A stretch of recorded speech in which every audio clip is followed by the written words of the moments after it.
Hello dear students, welcome back to your channel Shubham ji. Dear students, क्या आपको लगता है कि भगवान को भी पत्र लिखा जा सकता है, या ऐसा कोई वे है जिससे अपनी बात को भगवान तक पहुंचाया जा सकता है? आज हम ऐसी ही कुछ घटना के बारे में पढ़ने जा रहे हैं। जीएल फ्लुएंट्स की एक शॉर्ट स्टोरी है जो कि 10th बोर्ड की या फिर 10th क्लास की कहें हम, आरबीएससी या एनसीईआरटी की बुक्स के अंदर दी गई है। द फर्स्ट चैप्टर, उसका नाम है a letter to God. Summary को जानने से पहले इसके प्लॉट के बारे में हम जान लेते हैं। जो मेन कैरेक्टर है इसके अंदर, वो लेंचो नाम का एक किसान है, बहुत ही हार्ड वर्कर है, और उसका घर जो है वो पहाड़ी पर स्थित है। साथ ही यहाँ पर एक काइंड, दयालु और मिलनसार पोस्टमैन यानी कि डाकपाल है वहाँ पे, एक पोस्ट ऑफिस की और प्रकृति की यहाँ पर घटनाओं का जो है चित्रण किया गया है। इसकी एक पत्नी है और छोटे बच्चे हैं और कुछ बड़े बच्चे हैं जो कि उसके साथ खेतों में बड़े बच्चे काम करते हैं। समरी पर हम थोड़ी सी नजर डालते हैं। जैसा कि मैंने बताया कि लेंचो का जो घर है वो पहाड़ी के ऊपर स्थित है, और वहां से वो इतनी ऊंचाई पे है कि वहां से नीचे की ओर बहती हुई नदी और पकी हुई फसलों में जो खेत हैं, उनके फूल आ रहे हैं अभी खेतों में, वो वहां से उसके घर से साफ साफ दिखाई दे रहे थे।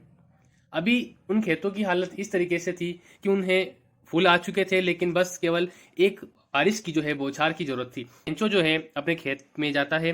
इस दिन वह सुबह से ही दोपहर तक कुछ भी काम नहीं करता है और उत्तर पूर्व आकाश की ओर देखता रहता है।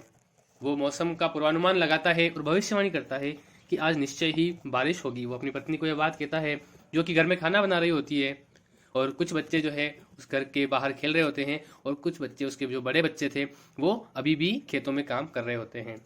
शाम के समय जब पत्नी उन सभी को खाना खाने के लिए बुलाती है, सभी अंदर जाते हैं, खाना खा रहे होते हैं, तब अचानक से मौसम बदलता है और धीरे धीरे छोटी छोटी बारिश की बूंदें गिरने लग जाती है।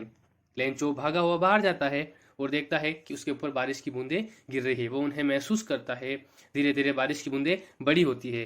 वो तेज दौड़ता हुआ घर के भीतर आता है और सभी को यह कहता है कि ये जो छोटी बारिश की बूंदें हैं, ये मानो कि सेंट, वो 5 सेंट के बराबर है। सेंट होता है डॉलर का 100वां भाग, यानी कि छोटी बूंदे 5 सेंट के बराबर है, और जो बड़ी बूंदे हैं वो 10 सेंट के बराबर है। उसे ऐसा लगता है कि ये जो बारिश हो रही है ये उसके लिए पैसे ही गिर रहे हैं, क्योंकि उसकी फसल के लिए बहुत जरूरी थी, इसलिए वो उन्हें इसकी तुलना पैसों से करता है।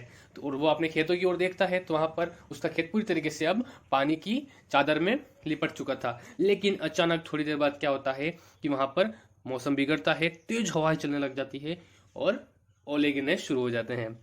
ओले मानो कि सफेद चांदी के सिक्के गिर रहे हो। उसके जो बच्चे थे वो उन्हें देखते हैं तो उन्हें, छोटे बच्चों को रहा नहीं जाता है, और वो बाहर जाते हैं, अपना शर्ट उतारते हैं और सारे ओले जो है उसमें इकट्ठा करके भीतर लाने की कोशिश करते हैं।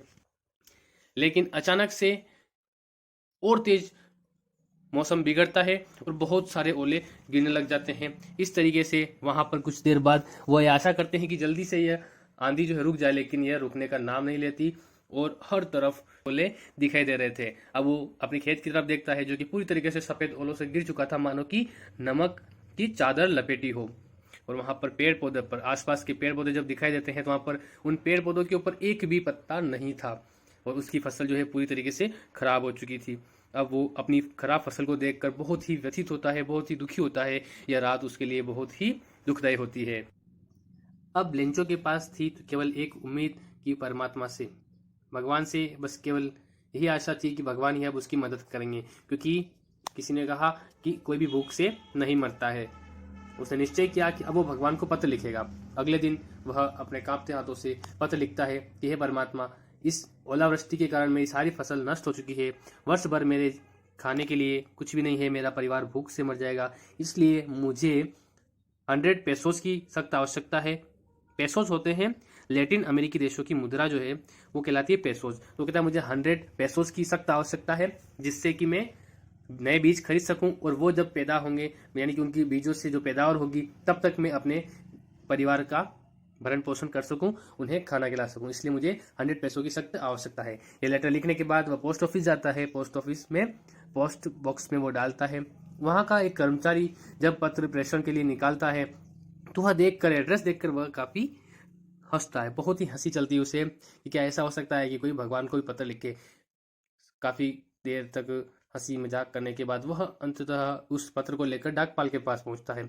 तो पोस्ट ऑफिस का जो मैनेजर था वो उसको देखकर पहले तो हंसता है। वो एक मोटा तगड़ा सा इंसान था और काफी दयालु था और मिलनसार व्यक्ति था। वो उसे देखता है, थोड़ा हंसता है और फिर से गंभीर मुद्रा में आ जाता है और उस पत्र को नीचे रखता है और सोचता है कि काश कि मैं इस बात को सही कर पाता, काश ऐसा हो सकता कि ऐसा कोई रास्ता बनाता मैं कि उनका जो पत्र है वो भगवान तक पहुंच सकता। फिर वह उस पत्र को रख कर सोचता है कि इसकी मदद की जानी चाहिए। इसका जो भगवान के प्रति विश्वास है वह टूटे नहीं, लेकिन इसके लिए केवल शाही और कागज ही नहीं बल्कि कुछ और भी जरूरत थी। वो थे 100 पेसोज।